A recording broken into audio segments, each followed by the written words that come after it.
Come on, bro, just download it. There are so many hot girls in this app, Mark pleaded, swiping through a barrage of attractive women to prove his point. Look, I just matched with one. I'm telling you, dude, it works.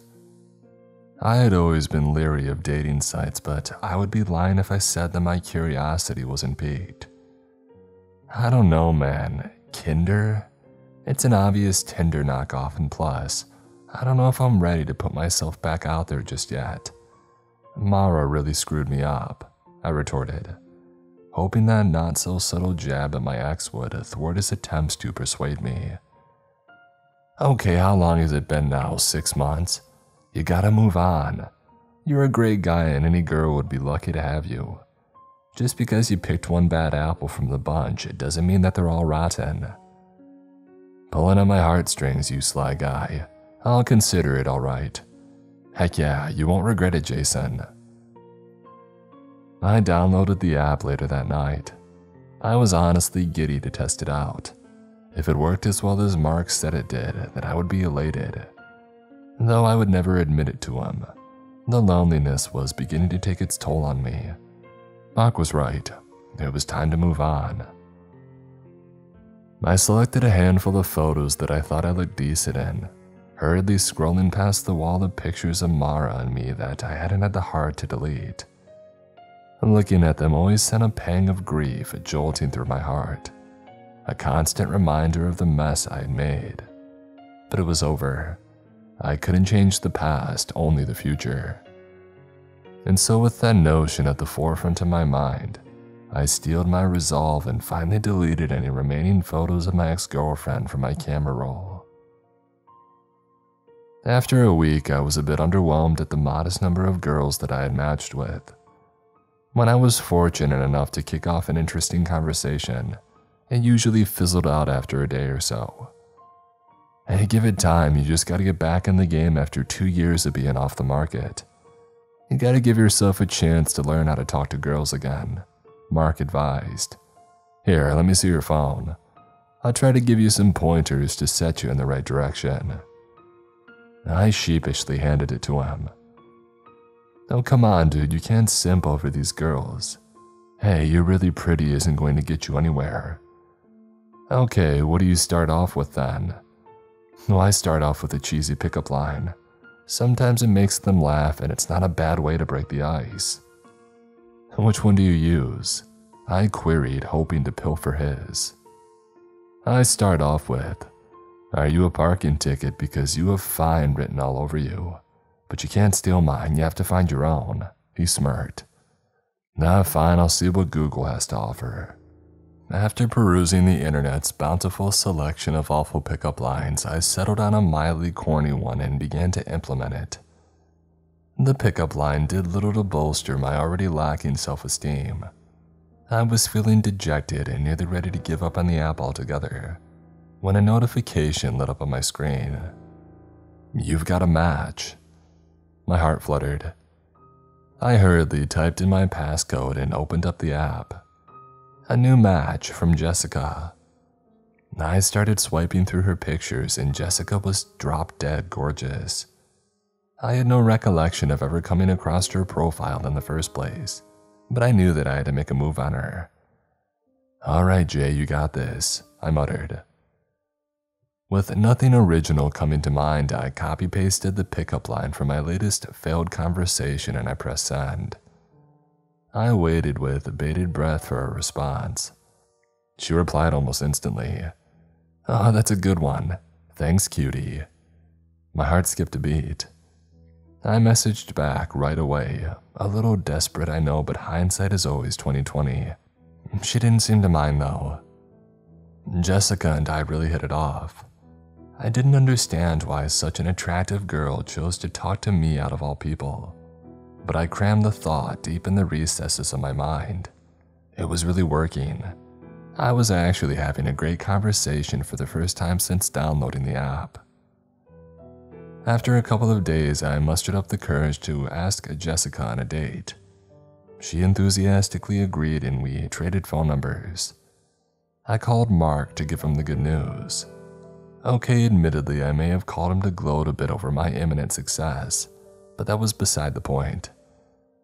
That's awesome, bro. See, I told you that the pickup line thing would work. Hey, I have to hand it to you, man. I can't believe I'm saying this, but you were right. I admitted, and much to Mark's satisfaction. I'm glad to be of service, kind sir, he replied in his goofy tone. You're a goon. She wants me to meet her at her place this Saturday. Dude, that's great. You've still got a couple of days to prepare. So just play it cool until then and you'll do just fine. Yeah, you're right. I just hope that I don't screw things up. Hey, don't worry, man. You got this. I believe in you. Mark doted, trying to boost my confidence. I really hope you're right. That night, I had one of the most vivid dreams of my life. I was alone in a dark house that I didn't recognize. The luminescent glow of the television was my only light source. I wearily stood and I felt tired, so tired, as if I was underwater with a cement block strapped to my feet. I blearily called out into the encompassing black. Hello, is anyone there? I didn't expect a response, so a twinge of fear and confusion pulsed through me when a soft, soothing voice emanated from deeper in the home. In here, baby, she sang, enticing me to follow. I moved as quickly as my heavy feet would allow, clumsily making my way to the hall. Where are you? I shouted. A figure began to emerge from a room at the far end of the hallway. It was Jessica. She looked absolutely magnificent. She was dressed in lingerie or skimpy outfit, proudly advertising her assets. Long brown hair flowed down her back, tapering off nearly halfway down. Her smile captured my heart. Beautiful rows of stark white teeth gleaming back at me. Her stunning green eyes connected with mine, paralyzing me with her tantalizing gaze. She glided up to me and gently took my hand, lightly dragging me behind her. My heart pounded in my chest. Joy overtook me as we closed the distance to her room, every second mounting to the glorious crescendo that I was dying to experience. And then right as we reached the doorway to her room, I heard an alarm clock. My eyes sprung open. Disappointment enveloped me as I realized it was just a dream, but it felt so real. Maybe it was a vision. A passing sense of delight bubbled inside me at the thought. I had the same exact dream every night that followed. Each time Jessica and I would come so close to passing the threshold of her bedroom, only for my alarm to tear me back to consciousness. It was starting to freak me out with the consistency of it all. I reasoned that because Jessica was on my mind all day that my dreams were reflecting that. I tried not to dwell on it and focus on mentally preparing myself to meet Jessica in person. The days leading up to our date were full of anxious anticipation. When the day finally came, I was a bundle of nerves.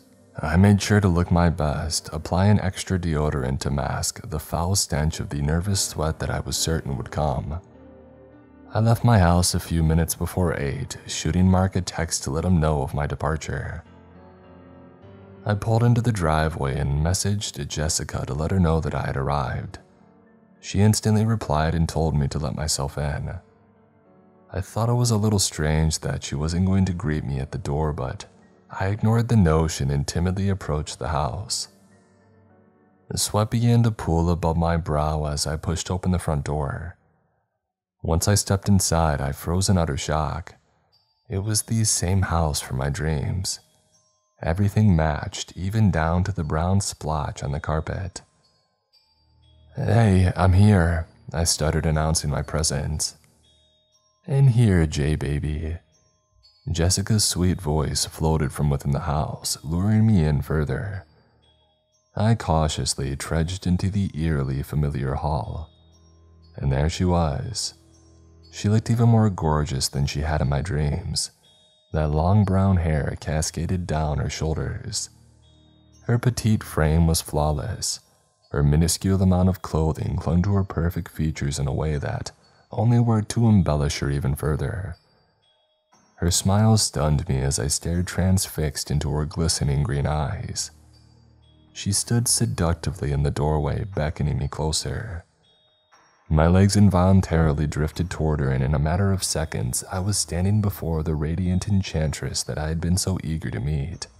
She slipped her soft palm into mine, interlacing our fingers, and pulled me into her room. She led me straight to her bed, where she adopted a promiscuous position atop the covers.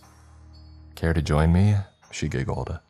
"You know it," I replied, donning my best, sexy voice. I swiftly kicked off my shoes, discarding them at the foot of the bed. I began to approach her, but my foot clumsily caught the corner of the bed frame, sending me crashing to the floor with a loud thump. "Oh my goodness, are you all right?" Jessica implored, alarmed at my sudden mishap.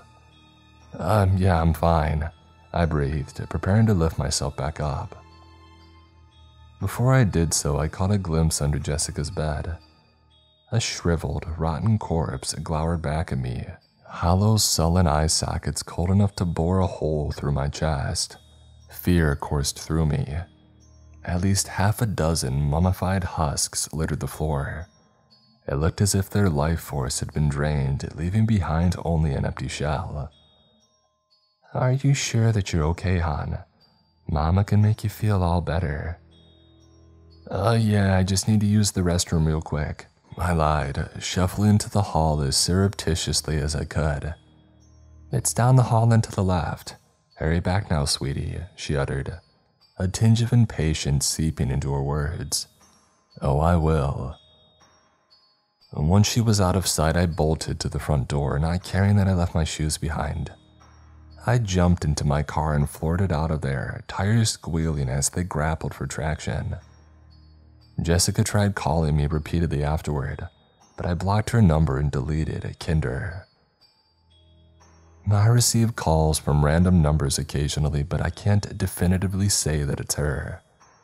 I have a sinking feeling that I haven't seen the last of her yet, though, because every now and then I still have that same reoccurring dream. Only now I always see how it ends, and I wouldn't wish that nightmare upon anyone.